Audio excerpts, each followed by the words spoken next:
A Country Boy Can Survive. Heck, that should be the title of this video, as well as Hank's 1981 country anthem, cause few artists have had as big of a chip on their shoulder as Hank Williams Jr. And it's easy to see why. Like he once sang, it's hard standing in the shadows of a very famous man. I'm standing in the shadow of a very famous man. As Junior yearned to pay tribute to his late father while also distinguishing himself as his own artist with his own original ideas. Hank Williams Jr. has always had a fire under him to deliver great music to new and old audiences. If you knew his dad, great. If you didn't, great. He's still gonna put out some awesome songs. And the craziest part to me is how easily he pulled it off. I can't think of another country artist who honored the past with as much dignity and swagger as Hank Jr. Fusing the classic honky-tonk sound with edgy country rock, it was revolutionary. But as famous as Hank Jr. has made himself over the decades, it's no surprise that with so much historical baggage comes a lot of secrets. And there's a lot to Hank Jr.'s story you probably don't know. From the secret meaning behind his famous nickname Bocephus, to near-death experiences on mountains, to a relentless curse of his late father. But before we begin, remember to give this video a thumbs up to show support, and subscribe to the channel for more content like this. But come on, turn up the volume and let's go find out. What happened?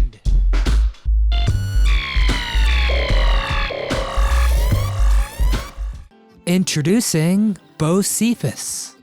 Merle the Hag Haggard, George the Possum Jones. It seems every country legend has some sort of nickname, and most of them make sense. George really does kinda look like a possum. I mean, you look at the guy. But Hank's most long-standing nickname, Bocephus, isn't quite as clear-cut. My name is Bocephus, Hank proclaimed on the imaginatively titled 86 cut. But it's a name more fitting for a Greek god than a country singer sporting tassels and a cowboy hat. But yeah, there's a very good reason why Hank adopted the moniker, and it stems from his long and twisted family history. This story begins with the original Hank Williams in the early part of his career. The hard-drinking honky-tonker struggled to gain recognition, and he was rejected from the Grand Ole Opry several times. It wasn't until his hit Lovesick Blues took off that the Opry offered him a membership in 1949. I got the lovesick blues.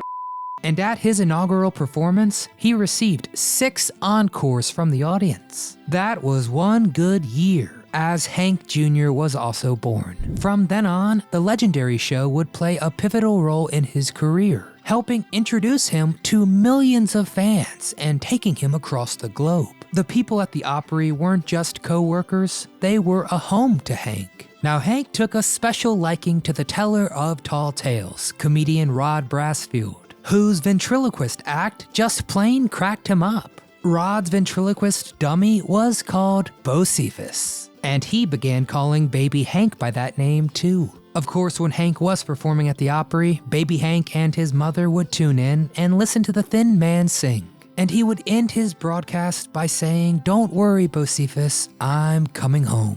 Of course, if you know anything about the original Hank, you know the story doesn't exactly have a happy ending, as Hank's boozing and womanizing accelerated. He had an affair, had an illegitimate daughter, and divorced Hank Jr.'s mother shortly after. Hank even lost his beloved Opry, which fired him for missing shows and performing blackout drunk.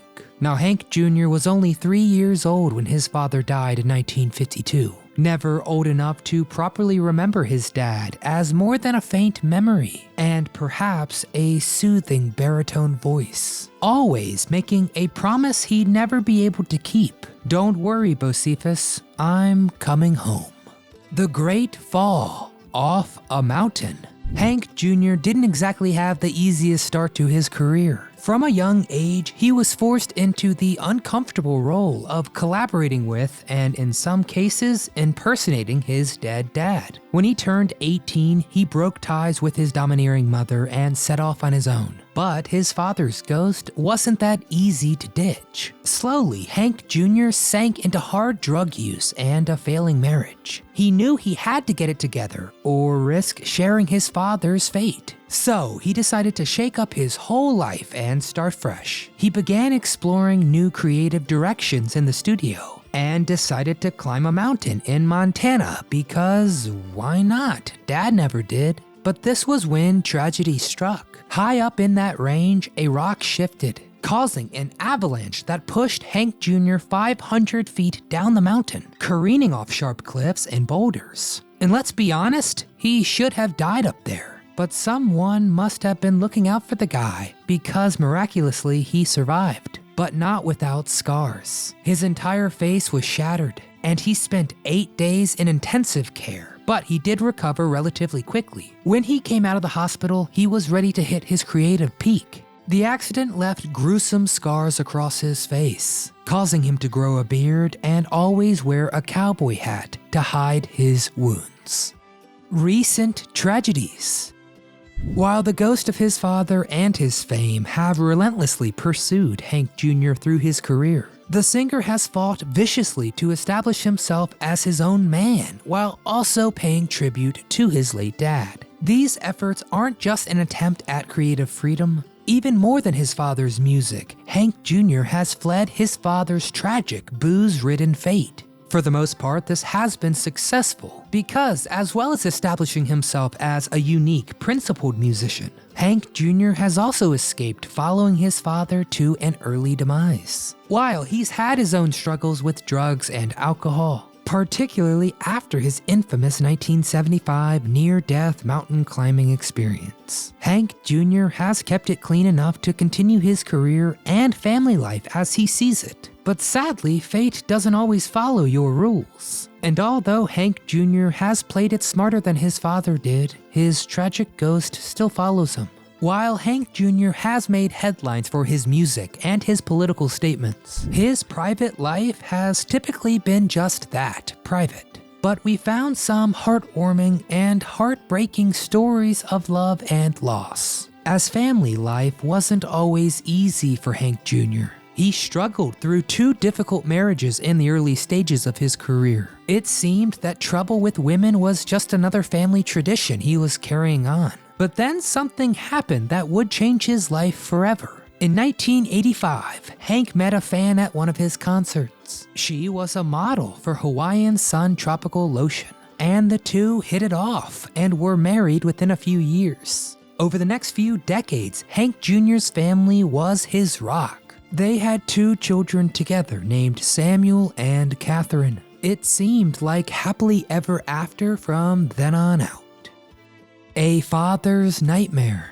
But then again, that's not how fate works. While Hank Jr. was able to avoid the sins of his father, the universe shows that it's never quite that simple. And in 2020, Hank Jr. received terrible news. His daughter, Catherine, who went by Katie, was 27 years old when she was involved in a horrific car wreck. Katie Williams was pronounced dead at the scene. Like Hank Jr., it seemed she was doing everything right. She married her high school sweetheart, had 2 adorable kids, so on and so forth. And that's not where the heartbreak ends. In March of 2022, tragedy struck once more when Hank Jr.'s wife, his rock, Mary Jane, was sent to the hospital after complications related to her recent plastic surgery. And Mary Jane was pronounced dead at the hospital at the age of 61.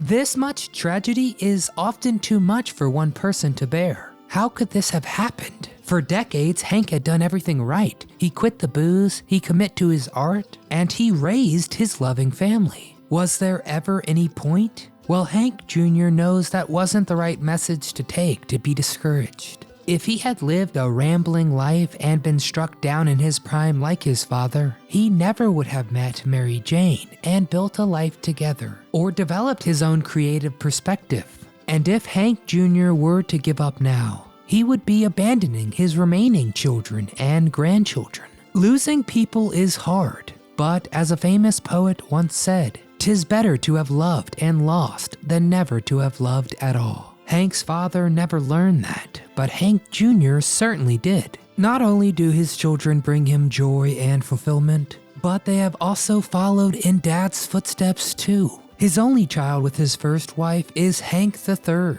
and he released an album with his father and even his grandfather's vocals. It's titled Three Hanks, Men with Broken Hearts, and it combines vocals of all three Hank Williams men. That's the coolest country music debut ever. Gone, they walk alone, these men with broken hearts. Now, Hillary and Holly were from his second marriage in the mid-70s. And yes, they followed Dad's notes too. Holly's third album, The Highway, still holds up years after its 2013 release. And it features some major names like Jackson Browne. Out there on the highway, out there on the open road. Hillary is the older sister of Holly, and after a serious car accident in 2006, involving she and her sister, it nearly killed her. Well, she used the experience to write her first album 12 years later. Hillary said, quote, "I died twice and came back to life. I had 30 surgeries. It took me a while in recovery to make music. That's pretty wild, especially knowing his youngest daughter's terrible automobile fatality. She was the only one not to pursue music, as his youngest son Samuel's latest single, Gemini, was released in 2019 and featured an indie country sound because, of course. It might be easy for us country fans to become detached from the artist we love so much. They're out of reach, they're the pleasant voice on the radio. But you just can't do that with Hank Williams Jr. All his career, he struggled to put the real him into his music. Because if he doesn't, then he'll just be seen as a pale imitation of his father. But somehow, in the face of everything, Hank Jr. has found a way to succeed. I think it's a good lesson to us all. All right, enough of me, now it's your turn. I need to know your favorite Hank Williams Jr. songs. Who out there has seen him live? Did anyone know his kids were also musicians? And finally, who is the better performer? Senior or junior or the third? Get in the comments and tell me what you think. And before you go, please hit the thumbs up icon if you don't mind, it really helps. Subscribe to the channel and come back often so we can keep telling you what happened.